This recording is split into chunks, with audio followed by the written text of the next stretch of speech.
आरोप नसता केला, ते हरले म्हणून आरोप करतात. ते नेहमीच आहे. भाजप जिंकली तर भाजपचे मशीन बंद झाली होती, मशीन बदलली होती, मग पैशाचा दुरुपयोग झाला, मग व्होट चोरी झाली. म्हणजे त्यांचे ठरले नमुने 10 आणि ते जिंकले ज्या सीटवर, त्या ठिकाणी काय झालं? ज्या ठिकाणी एमआयएमने जिंकलं, ज्या ठिकाणी काँग्रेस जिंकली, ज्या ठिकाणी उबाटा जिंकली, त्या ठिकाणी काय झालं होतं? वेगळी मशीन होती, ती वेगळ्या आयोगाची होती, वेगळ्या सरकारचे पोलीस होते, वेगळ्या सरकारची यंत्रणा होती प्रशासकीय. काहीतरी बोलाची भात बोलाची कडी. निवडणूक हरल्या, निवडणूक हरल्यात ना, आम्ही कितीदा हरलो आहे.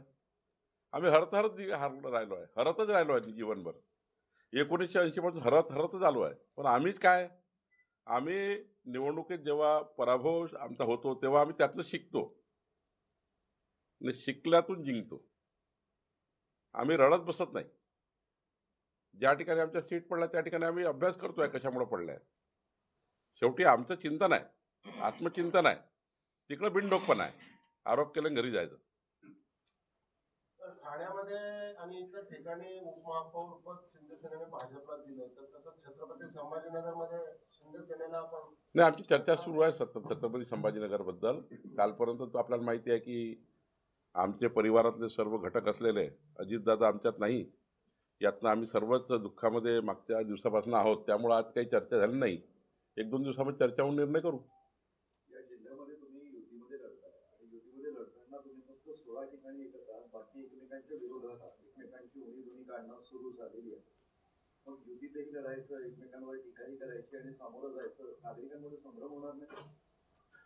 त्याचं विश्लेषण निवडणुकीनंतर करू. कारण काही ठिकाणी शब्द पाळले, काही शब्द पाळले गेले नाही. ते आपण यावर आता महायुतीमध्ये चर्चा करणं योग्य नाही. पण जिथे आमची महायुतीमध्ये लढू, जिथे आम्ही इंडिपेंडंट लढू. म्हणजे एकमेकांवर टीका करणं असं कुठे नाही, ज्या भागात आम्ही युतीमध्ये आहे त्या ठिकाणी इमानदारीनेच आम्ही काम करतोय.